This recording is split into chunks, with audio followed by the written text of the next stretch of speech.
Hello everyone. In this video, I'm going to be reviewing RSI's newest straight-to-flyable ship, the Mantis. I'll start out by going over some general information about this vessel, then talk about its performance, and give you a rundown of what its components and weapons loadouts are. I'll be giving a short tour of the ship's interior, then go over the quantum enforcement mechanic, and talk a little bit about how the Mantis is going to play into that. Then finish things off by talking about its good and bad points, and giving my general impressions as to what kind of player this vessel would end up being most appealing to. The Mantis is manufactured by RSI, which, in lore, RSI has been a major military contractor for some time now, and they're already responsible for constructing several military-grade ships for the UEE Navy, such as the Polaris, the Pegasus, and the Bengal carrier. The intention behind the Mantis's construction is to help the advocacy and other local police forces to patrol UEE space. So the next time you end up getting pulled out of Quantum by Crusader or Blackjack Security, it'll be because of the Mantis that they have accompanying them. This ship is also being sold to private militias under the MMI initiative, so that they can help lend a hand in enforcing the peace.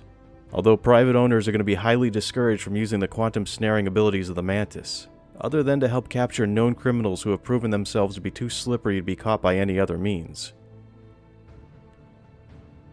The main legitimate use for the Mantis is going to remain in its quantum dampening abilities, which gives it the power to keep a ship from using its quantum drive to escape. This is going to be an incredibly helpful feature to have that can come in handy in any number of given situations. Like for instance in helping bounty hunters, who can team up with a Mantis to make sure that targets, which have made it a practice to cut and run by using their quantum drives to escape capture, won't be able to fall back on this tactic to get away anymore.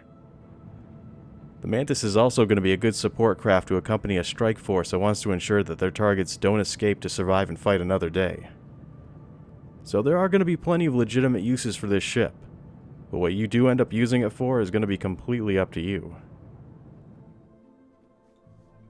The Mantis has a top speed of 1032, and its handling could be best described as being just below a light fighter in its responsiveness. It can also go from a full stop to a full burn without overheating the engines, but it can be a lot less responsive when you're braking. If you're traveling at its top speed and then hit the brakes, it'll overheat the engines before you end up decelerating to half your total speed. It's always best to turn your ship 180 in the direction that you're traveling before applying the brakes, which in general is going to make your ship stop a lot faster than it normally would. And it's a good tactic to use for any ship that's better at maneuvering than it is at braking. The only thing about the Mantis's maneuvering that seems to be a bit lacking is its roll speed, which feels very sluggish in comparison to how the rest of the ship handles. For components, the Mantis has a single small radar, a single small computer, one small power plant, a single small quantum drive, one small jump module, and a single small quantum fuel tank. It's equipped with 2 small coolers, 2 small shield generators, 2 small fuel scoops, and 2 small fuel tanks. Another plus for this ship is that its components by default are all going to be military grade. The Mantis comes with a total of 4 missiles, all of which are size 2s.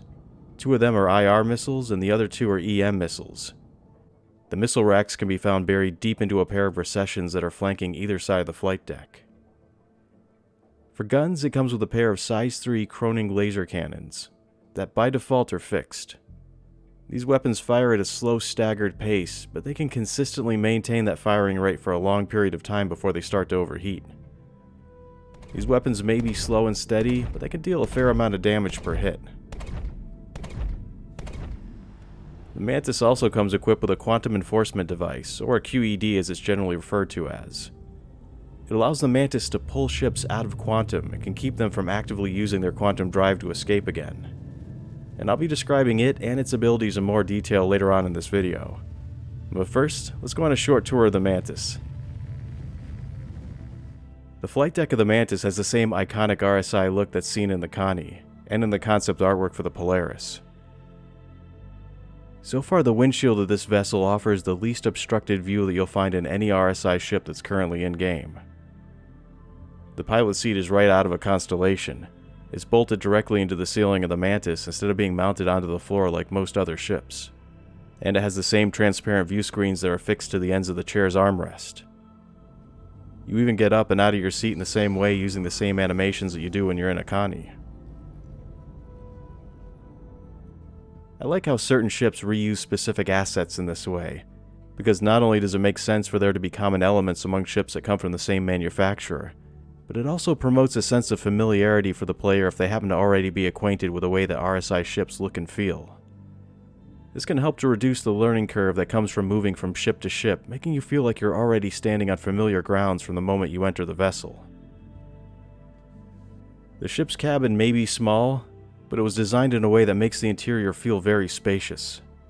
This is because all the amenities that are found within it are placed up against or within the walls, which leaves the central portion of the cabin open and easy to move through. This gives you quick access to any of the stations that are found within it. And if you ever find yourself in a situation where you have to run to a specific component for some quick repairs, you can make a beeline right to it without having to worry about getting hung up on some random bits of collision in the process. After you get up out of the pilot's seat, you'll see two cabinets to your immediate left and along the starboard wall that houses components, and there's another one right in front of you that's built into the floor. To the right is a single bed that's been recessed into the wall, which takes up nearly the entire port side of the ship's interior. It has a couple of drawers built into the wall and a monitor that's mounted at the foot of the bed. At the very rear of the Mantis is the lift, which acts as the only entrance to and exit from the ship. I'm going to quickly step outside for a second. Mainly I want to do this to show exactly where the ramp is located from the exterior of the ship, and because the button to get back into it is awkwardly placed if you don't know where to look for it.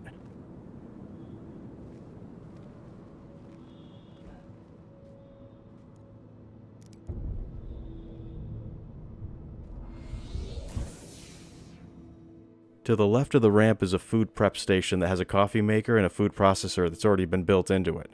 And trust me, you're going to need a steaming cup of RSI coffee and a pound of breakfast goo if you're going to survive through a long day of having to interdict people. On the other side of the lift is the ship's bathroom, which is just a bathroom and not a toilet shower combo. The space inside the stall is so modest in size that I couldn't get the door to shut after I sat down, so I'm guessing that's going to be another plus for this being a single occupant ship. The overall look of the Mantis' exterior reminds me of a mini constellation. Like, this is the way that they look before they grow up. It has the same Star Trek-like nacelles that are standard on all RSI ships, and it has a flat, widened-out body that makes it look more like a ray than a Mantis. The Warbond version of the Mantis comes bundled with some unique flight gear, which are the Sabine flight suit and the Calva helmet. The faceplate of the Calva helmet is completely opaque and has a thick onyx tint to it, which thoroughly hides the face that lies beneath it. Overall, I was pleasantly surprised at how good the helmet looked.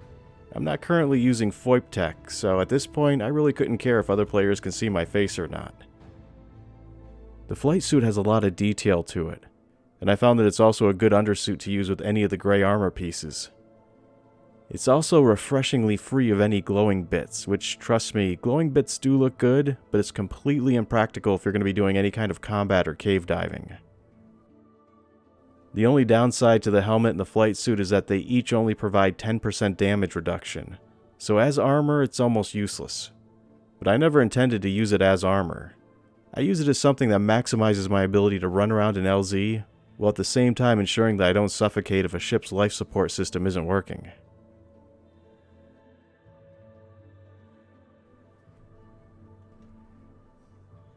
The single most unique feature of this ship and the main aspect of the Mantis is the quantum enforcement device that it comes standard with. This piece of tech is integrated right into the ship and cannot be removed or replaced with something else.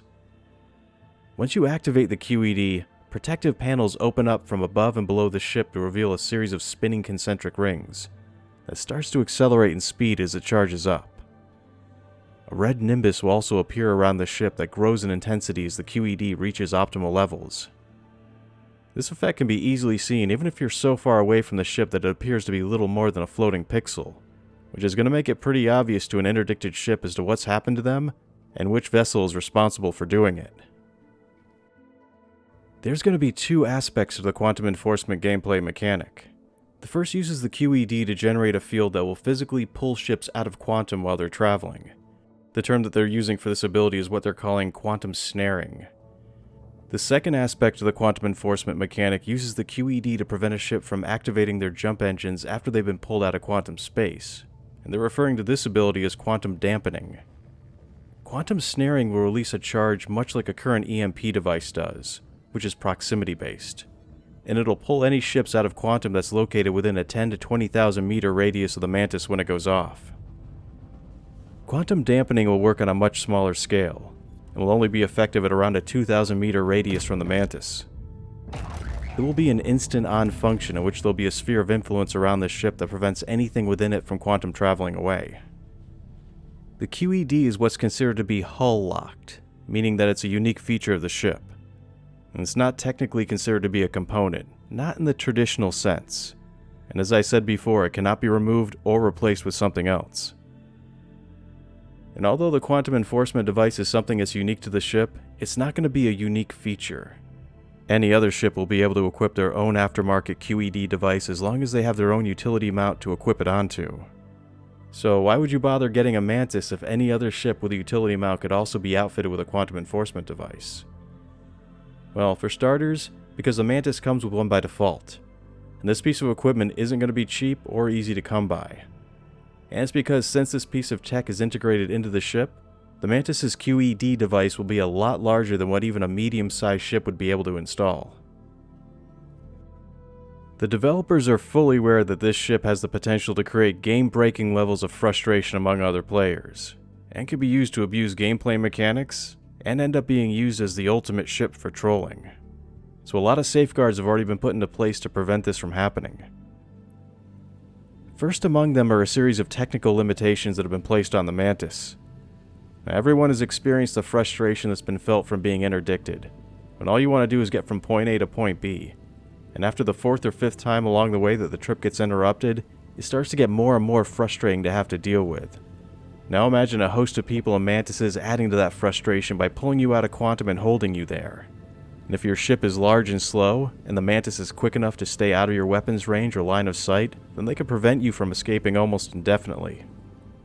To stop scenarios like that from becoming a reality, the Mantis was given only a small range, relatively speaking, that the QED can pull ships out of quantum from. Using the drive is also going to require a lot of power, and activating it will drain your ship all the way up to the limit of its energy consumption, so that if you try to do anything else after firing it off, your ship's going to barely function. The engines will be running on a minimal level and will be unresponsive and hard to control, while the weapons may be able to fire off a couple of rounds before they overheat and shut down. So if you do pull a ship out of quantum, you're going to be an easy target for them if you don't have another vessel around to protect you. The QED also has a long cooldown time between uses, which is going to prevent you from firing it off over and over again. A number of people have already started crunching the numbers when it comes to the probability of actually catching a player while using this device. And although I can't attest to the accuracy of any of these statistics, one account had it listed that a Mantis owner had a 4-second window to catch a ship as it passed by them in quantum. I realize that quantum speeds are all different for various ships, and that can greatly affect these numbers. And no one equation is going to be able to accurately account for all of this. But regardless of how the numbers play out, the bottom line is that it's almost statistically impossible to catch someone using a Mantis as things currently are. And it's clear that other methods are going to have to be implemented in order to increase your chances for catching a ship. The designers are already looking into ways to improve your chances of doing this. One of the things that they're looking into doing is adding a heat signature onto the star map, so that the more traveled quantum lanes will have a noticeably brighter look to it. This will allow players to identify what routes are more frequently used in order to better increase your chances for catching someone. The analogy they gave for quantum snaring is a lot like going fishing, where the quantum lanes are looked at as streams, and using the QED as casting a net. And when you cast out a net, you want to increase your chances of getting something to be as high as possible. They also want to make improvements to the radar so that you can detect players at a lot further distances than we currently can. Another safeguard that's been implemented to prevent people from using the Mantis to lock down LZs is to create green zones around each of them. The quantum enforcement device will not function within these zones, which extends for quite a distance outside of the LZ and well beyond the armistice zone. Also, unauthorized use of a QED device within the UEE and other jurisdictions is considered to be a crime. So just using this ability over and over again is going to raise your criminal status, and will prompt a response from local law enforcement, and eventually from the Navy as well. Interdicting a vessel is not only considered to be a criminal act, it's also considered to be a hostile act between ships. Which I'll clarify what that means. Just like if you ram another ship or shoot first at another vessel, it's considered to be a hostile act against them, which will enable the defending ship to be able to retaliate and destroy the attacking vessel. And they can do this without having to worry about being given a criminal status in return. Which means if you interdict a ship, they can turn right around and attack you, or even destroy your vessel, and the UEE will pin a medal on them for doing so. Plus, a Mantis is not a fighter. Its shields are thin, has a hull that makes a Drake ship look tanky in comparison, and its weapons abilities are minimal. So even if this ship wasn't already hindered by the massive energy drain that comes along with using the QED, it still wouldn't be able to effectively protect itself even from another small craft. A number of concerns have already been voiced about this ship, from one end of the community who feels that more safeguards need to be placed onto it, to the people who feel like it's already been nerfed to the point where it's unusable. I feel that all the current restraints that have been placed on the Mantis are there to keep its behavior from being game-breaking at this point in development. But this ship, or at least something like it, needs to be implemented into the game as a way to explain how our ships are being interdicted in the first place. This ship also paves the way for designers to start working on constructing the foundations that the interdicting gameplay mechanics are going to be based on. And it's also going to be one of the many Tier 0 level steps that needs to be implemented in order to make piracy more of a reality. We already have the ability to smuggle contraband. Now it's time to step up the piracy game by setting the groundwork for interdicting other ships. After that, they can work on ways for you to be able to forcibly board other vessels, and then develop the mechanics that are involved with the things that you can do with ships and stolen goods after you've commandeered them. But this is going to be an ongoing process, as the piracy career path continues to be built up in layers one step at a time. Another complaint that people voiced about this vessel is the fact that it was produced by RSI and not Drake. Even though the name sounds like something that Drake would have come up with, having ships in their lineup like the Caterpillar and the Dragonfly. And this ship does feel mainly like it's a tool that was designed specifically for piracy. But as I went over in the beginning of this video, there are plenty of legitimate uses for the Mantis, and there's a good chance that in the future Drake will announce their own lineup of interdiction ships. The Mantis is the lowest tiered interdiction vessel, so the Drake version of it would most likely end up having a more powerful QED device, that's designed to be single-handedly capable of pulling a medium to a large-sized ship out of quantum. For me, the only thing that really bugs me about this ship is that there's already a series of weapons that are called the Mantis, which is going to start to cause unnecessary confusion if they continue to keep giving varying things the same name. So who would be interested in this ship? The Mantis seems to have been designed for a very particular role and for a very specific type of person to fly it. It has an odd combination of traits, being a ship that was built to be piloted and run by a single crewman, but that's also dependent on social gaming in order for it to be effective. So this ship would be ideal for someone who wants to be a part of a group of ships, but doesn't want to be a member of someone else's crew, or doesn't want to have to manage a crew of their own. It's a ship for a player who likes the idea of bounty hunting or piracy, but isn't into the combat aspect of it. There's going to be plenty of people who want to go on pirate raids with their friends, but may want to play more of a supporting role while still being there right up front where the action is. The Mantis is going to provide autonomy and social gaming all at once, and it's going to be a good support ship for combat vessels, pirates, and bounty hunters alike. So if that kind of a situation sounds like it's a good fit for you and your playstyle, then this would most likely be your kind of ship. I've been your host, Law of the West. Thanks for watching, and take care.